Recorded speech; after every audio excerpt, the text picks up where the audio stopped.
আসসালামু আলাইকুম, আশা করি আপনারা সবাই অনেক ভালো আছেন। অবশেষে 7000 মিলিঅ্যাম্পিয়ারের ব্যাটারির পাশাপাশি স্ন্যাপড্রাগনের 6S Gen 3 প্রসেসর দিয়ে রেডমি নিয়ে আসলো বাজেট রেঞ্জের মধ্যে তাদের নতুন ফোন রেডমি 15 5G, অর্থাৎ আমাদের হাতে থাকা এই মোবাইলটি। এবং এই ফোনটা বাজেট হিসাবে এক্স্যাক্টলি কেমন সেটা নিয়ে আমাদের আজকের ভিডিওতে আলোচনা তো করবই, বাট তার আগে একটা কথা বলে রাখি, সেটা হলো আমাদের কাছে রেডমি 15 অর্থাৎ এই ফোনটি পাঠিয়ে দিয়েছিল gadget and gadget, Mirpur Bashundhara city সহ যমুনা ফিউচার পার্কে তাদের আউটলেট রয়েছে। আপনারা চাইলে তাদের আউটলেটে অথবা ফেসবুক পেজ বা ওয়েবসাইট থেকে যে কোনো প্রোডাক্ট ঘরে বসে অর্ডার করলে বাংলাদেশের যে কোনো প্রান্তে আপনি হোম ডেলিভারিতে সেই প্রোডাক্টটি পেয়ে যাবেন। সো যাই হোক, প্রথমে চলো আমরা দেখে নিই মোবাইলটার বক্স কন্টেন্টে কি কি রয়েছে। মোবাইলটার বক্স কন্টেন্টে রয়েছিল user manuals, SIM tray ejector, USB type C charging cable, back case, 33 ওয়াটের চার্জার এবং Xiaomi Redmi 15 5G মোবাইলটি। মোবাইলটার ডিজাইন এবং বিল্ড কোয়ালিটির কথা বলতে গেলে মোবাইলটা বেশ চওড়া, বিশাল বড় একটা ডিসপ্লে।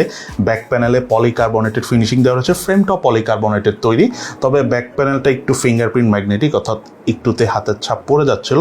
তবে ওভারঅল আবার মোবাইলটাতে IP64 এর ওয়াটার এবং ডাস্ট রেসিস্ট্যান্স সার্টিফিকেশন থাকায় টুকটাক ধুলাবালি এবং ছিটাফোটা পানি লাগলেও এই ফোনটার কিছু হয় না। দেন বিশাল ডিসপ্লে, অর্থাৎ 6.9 ইঞ্চি সাইজের ডিসপ্লেওয়ালা এই ফোনটার থিকনেস হলো 8.4 মিলিমিটার এবং ওয়েট হলো 217 গ্রাম। এবং বিশাল এই ডিসপ্লেতে রয়েছিল কর্নিং গরিলা গ্লাস 3 এর প্রোটেকশন এবং মোস্ট লেভেলের 6 স্ট্যান্ডার্ড, অর্থাৎ আপনি আপনার পকেটে এই ফোনটা রাখতে পারবেন। সাথে যদি চাবি থাকে বা নেল কাটার থাকে বা ছোটখাটো চাকু ছুরি থাকলেও এই ফোনটার ডিসপ্লেতে কোনো প্রবলেম হবে না। তবে সাথে যদি আবার আপনারা কোনো প্যারেক ট্যারেক বা এই ধরনের শক্তিশালী কোনো অবজেক্ট রাখেন, সেই ক্ষেত্রে এটা স্ক্র্যাচ পড়ে যেতে পারে, বিকজ এটা মোস্ট লেভেল 7 বা 8 স্ট্যান্ডার্ডে চলে গিয়েছে, দ্যাটস ওয়াই। যাই হোক, যে বিষয়টা বলতে চাচ্ছিলাম, ফোনটার বাটন এবং পোর্ট সেকশনে রাইট সাইডে রয়েছিল ভলিউম রকার এবং পাওয়ার বাটন, এবং এই পাওয়ার বাটনটাই সাইড মাউন্টেড ফিঙ্গারপ্রিন্ট স্ক্যানার হিসেবে কাজ করে এবং ফিঙ্গারপ্রিন্ট স্ক্যানারটি টাচ করার সাথে সাথেই আনলক করছিল।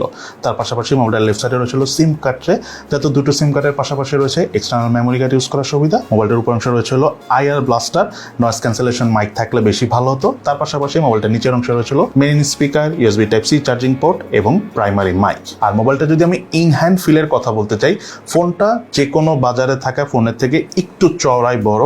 সো আমাদের মতো যাদের হাত একটু বড় তারা হয়তো ওভারঅল কমফোর্টেবল ইউজ করতে পারলেও যাদের হাত একটু ছোট সাইজের তাদের হতে পারে সিঙ্গেল হ্যান্ডে এই ফোনটা ইউজ করার সময় কিছুটা বেগ পেতে হবে। তবে মোবাইলটার ওয়েট ডিস্ট্রিবিউশন আমার কাছে ঠিকঠাক লেগেছে।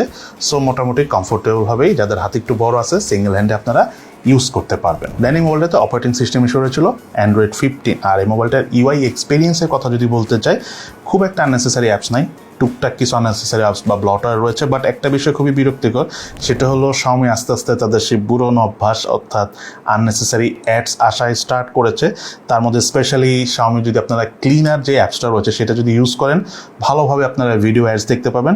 তবে মজার বিষয় হলো আজ পর্যন্ত মোবাইলের এইসব অ্যাপসে আসা অ্যাডস দেখে বাংলাদেশে মানুষ কোনো কিছু পারচেস করেছে বলে আমার কখনো মনে হয় না, বাট স্টিল অ্যাডস আমরা দেখতে পাচ্ছি। Xiaomi আবার এটা নিয়ে এসেছে, এটা না থাকলে একটু বেশি ভালো হতো। তবে এমনি বেশ স্মুথ ছিল, আমরা UI থেকে কোনো ধরনের কোনো ল্যাগিং বা ফ্রেম ড্রপের দেখা পাইনি। আরেকটা বিষয় হলো এই ফোনটাতে প্রসেসর হিসাবে ছিল স্ন্যাপড্রাগনের 6S Gen 3 প্রসেসর, এবং এই প্রসেসরের ট্রানজিস্টর সাইজ হলো 6 ন্যানোমিটার এবং GPU হিসাবে মডেল ছিল Adreno 619। মোবাইলটার আন্তর্জাতিক স্কোর পেয়েছি আমরা 4,87,363 এবং বেঞ্চমার্ক স্কোর টেস্টের রেজাল্ট আমরা স্ক্রিনে শেয়ার করে দিয়েছি। সো ওভারঅল এই ফোনটার বেঞ্চমার্ক স্কোর এবং আন্তর্জাতিক স্কোর আমার কাছে স্লাইটলি একটু কম মনে হচ্ছে, আর একটু বেশি হওয়া উচিত ছিল। যাই হোক, মোবাইলটার ক্যামেরা সেকশনের কথা যদি বলতে চাই, মোবাইলটার রিয়ার প্যানেল রয়েছিল 50 মেগাপিক্সেলের ডুয়েল ক্যামেরা সেটআপ, যেটা মেইন ক্যামেরাটা 50 মেগাপিক্সেলের, বাট আরেকটা ক্যামেরা ব্যাপারে Xiaomi কোনো ইনফরমেশন দেয় নেই। মজার বিষয় হলো যে এই সেকশনটা বা ক্যামেরার এই স্পেসিফিকেশনটা দেখে আমার সিম্ফনির কথা মনে পড়ে গেছে। সিম্ফনি বা টেকনো তারা মেইনলি মেইন ক্যামেরার সাথে একটা AI লেন্স নামক ক্যামেরা রাখতো, যেটার এক্স্যাক্ট স্পেসিফিকেশন কখনই জানা যেত না। সো Xiaomiও তার আস্তে আস্তে সেই প্র্যাকটিসটা স্টার্ট করেছে। তবে আমি মনে করি এটা না দিয়ে Xiaomi আগে যে ডেডিকেটেডভাবে 2 মেগাপিক্সেলের ডেপথ সেন্সর ক্যামেরা বা ম্যাক্রো সেন্সর ক্যামেরা দিত সেটা দিলেই ভালো হতো। যাই হোক, এই ক্যামেরা দিয়ে তোলা যদি আমি ছবির পারফরমেন্সের কথা বলতে চাই, ছবির ডিটেলস মোটামুটি লেভেলের, বাট আপনার যদি লাল, নীল এবং সবুজ এই 3টা কালারের কোনো ড্রেস থাকে বা আপনি আপনার প্রিয়জনকে 3টা কালারের ড্রেস পরায় দেন যদি ছবি তোলেন, ছবি খুব ভালো আসবে, বিকজ এই 3টা কালারকে তারা সেই লেভেলের বুস্ট করে, অর্থাৎ মারাত্মক লেভেলের ওভার স্যাচুরেশনের দেখা পেয়েছি আমরা এই ফোনটার মেইন ক্যামেরা দিয়ে তোলা ছবিগুলোর ক্ষেত্রে। তবে ছবির ডিটেলস যেটা আমরা একটু আগে বললাম বেশ ঘাটতি রয়েছে। পোর্ট্রেট মোডে ডায়নামিক রেঞ্জ যথেষ্ট ভালো, এজ ডিটেকশনও মোটামুটি ঠিকঠাক আছে। সে সাথে মোবাইলটাতে হাইস্ট 1080p 30 FPS এ ভিডিও শুট করা যায়। ভিডিও পারফরমেন্স মোটামুটি লেভেলের, বিকজ এটাতে কোনো জাইরো ইএস বা ওআইএস নাই। ফর দ্যাট রিজন আমরা হালকা পাতলা শেকি ফিলটা পেয়েছি। সে সাথে মোবাইলটার ফ্রন্ট প্যানেল রয়েছিল 8 মেগাপিক্সেলের সেলফি ক্যামেরাটা আমি মনে করি আরেকটু বেশি মেগাপিক্সেলের হওয়া উচিত ছিল। 8 মেগাপিক্সেল হওয়ার কারণে আমরা আসলে একটু ডিটেলসের অনেক ঘাটতি দেখা পেয়েছি, বাট স্টিল এই ফোনটা দিয়ে যখন আমরা আউটডোরে প্রপার লাইট কন্ডিশনের ছবি তুলেছি আমাদের বেশ ভালো লেগেছে। মেইনলি সোশ্যাল মিডিয়ায় রেডি টাইপ ছবি উঠে যদি আপনি পোর্ট্রেট মোডে ছবি তুলেন, একটা কথা যেটা না বললেই নয়, পোর্ট্রেট মোডে ছবি তুলে আমার কাছে মনে হয় না এটা 8 মেগাপিক্সেলের ক্যামেরা। অর্থাৎ এই ফোনে ক্যামেরা তোলার পর ব্যাকগ্রাউন্ড প্রসেসিং অনেকই ভালো। ফর দ্যাট রিজন সেলফি ক্যামেরার ওভারঅল পারফরমেন্স আমাদের কাছে বেশ ভালো লেগেছে। তার পাশাপাশি মোবাইলটাতে ক্যামেরা টু এপিআই সাপোর্ট রয়েছে, সো আপনি চাইলে ইন ফিউচারে এই মোবাইলটাতে ম্যানুয়াল ক্যামেরা অর্থাৎ জিক্যাম ইউজ করতে পারবেন। দেন এই মোবাইলে যদি ডিসপ্লে সেকশনের কথা বলতে চাই, ফোনটাতে 6.9 ইঞ্চি সাইজের যে ডিসপ্লেটা রয়েছে এটা হলো আইপিএস এলসিডি প্যানেলের ডিসপ্লে। 144 হার্জের রিফ্রেশ রেট রয়েছে। যেই প্রাইস রেঞ্জে এসেছে সেই প্রাইস হিসাবে অ্যামোলেড ডিসপ্লে থাকা উচিত ছিল, অথবা শাওমি চাইলে টেকনো ইনফিনিক্সের কাছ থেকে একটা শর্ট কোর্স করে নিতে পারে যে কিভাবে কম দামে অ্যামোলেড ডিসপ্লে ফোনে দেওয়া যায়, বিকজ শাওমি এখন স্পেসিফিকেশন অনুযায়ী প্রাইস আমার মনে হয় বাংলাদেশের সবচেয়ে বেশি। সো এই জায়গায় আসলে একটু হেভিলি কনসেন্ট্রেট করতে হবে। যাই হোক, এই জিনিসগুলো যদি আমি বাদ দিই, এটা দিয়ে যদি কন্টেন্ট ওয়াচিং এক্সপিরিয়েন্সের কথা বলতে চাই, বেশ ভালো লেগেছে। তার প্রধান কারণ হলো এটা বেশ চওড়া একটা ডিসপ্লে, তবে ডিসপ্লের কালার স্যাচুরেশন বা কালার কন্ট্রাস্ট আমার কাছে একটু কম মনে হয়েছে। তার অন্যতম প্রধান কারণ হলো এই ডিসপ্লের পিক্সেল পার ইঞ্চ অর্থাৎ ডেন্সিটিটা কম, মাত্র 374 পিপিআই। এটা যদি অ্যারাউন্ড 400 বা 405 বা 395 পিপিআই হতো তাহলে কালার ডিটেলসটা আমরা একটু ভালো পেতাম, মুভি টুভি দেখে আমাদের কাছে আরো বেশি ভালো লাগতো। দেন এই মোবাইলটা আমরা যখন আউটডোর ইউজ করতে গিয়েছি কিছুটা লো ব্রাইটনেস জনিত প্রবলেম ফেস করেছি। তার অন্যতম প্রধান কারণ হলো এই ফোনটার ডিসপ্লে পিক ব্রাইটনেস হলো 850 নিটস, আরেকটু বেশি মানে 1100-1200 নিটস হলে পারফেক্ট হতো। তখন একদম সব দিক বিবেচনায় ডিসপ্লের আমরা যে ব্রাইটনেস রিলেটেড জিনিসগুলো রয়েছে সেটা অনেক ভালো পেতাম। সো ওভারঅল এই ফোনের ডিসপ্লেটা প্রাইস হিসাবে আমার কাছে ওভারঅল মোটামুটি লাগলেও সামহাও ডিসপ্লে টাচ সেন্সিটিভিটি কিন্তু আবার অনেক ভালো। ফোনটা দিয়ে আমরা পাবজি গেমসটা খেলেছি, মোটামুটি গ্রাফিক সেটিংয়ে এই গেমটা প্লে করা যায়, এবং গেমিং এক্সপিরিয়েন্সের কথা বলতে গেলে আমরা লং টাইম বেশ কমফোর্টেবল গেম প্লে করতে পেরেছি। অনেকগুলো এনিমি কাছাকাছি এসে পড়লে তখন কিছুটা ল্যাগিং এর দেখা পেয়েছি, লং টাইম গেম প্লেতে ফোনটা কিছুটা হিটও হয়। এই জিনিসগুলো যদি আমি বাদ দিই ওভারঅল পাবজি গেমের এক্সপিরিয়েন্স ঠিকঠাক আছে। তাই এই মোবাইলটা দিয়ে আমরা কল অফ ডিউটি গেমসটা খেলেছি, মোটামুটি বেশ ভালো গ্রাফিক সেটিং আমরা কল অফ ডিউটি গেমসটা খেলতে পেরেছি। তবে গেম প্লে করার সময় ডিসপ্লে ব্রাইটনেসটা আমাদের কাছে একটু কম মনে হচ্ছে, মানে একটু ডার্ক টোনটা বেশি লেগেছে। সো আমি প্রিফার করবো আপনারা অবশ্যই কল অফ ডিউটি গেমসটা খেলার সময় একটু ব্রাইটনেস বাড়িয়ে খেলার জন্য। তার পাশাপাশি গেমিং পারফরমেন্সের কথা যদি বলতে চাই, খুব ভালো এবং স্মুথ পারফরমেন্স পেয়েছি, খুব একটা হিটিং ওরও দেখা পায়নি লং টাইম গেম প্লে করে অর্থাৎ কল অফ ডিউটির গেমটা এই ফোনে খেলে। তার পাশাপাশি ফোনটা দিয়ে আমরা অ্যাশফার গেমসটা খেলেছি। মেইনলি আমরা অ্যাশফার গেমসটা খেলে হলো কালার ডিটেলস অ্যাকুরেসি এটা চেক করার জন্য।